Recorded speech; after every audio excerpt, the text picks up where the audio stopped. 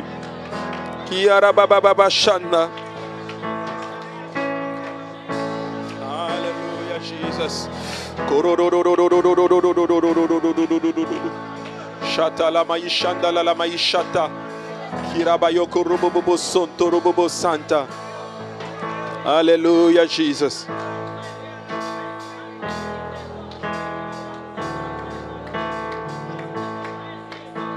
Alléluia, Jésus.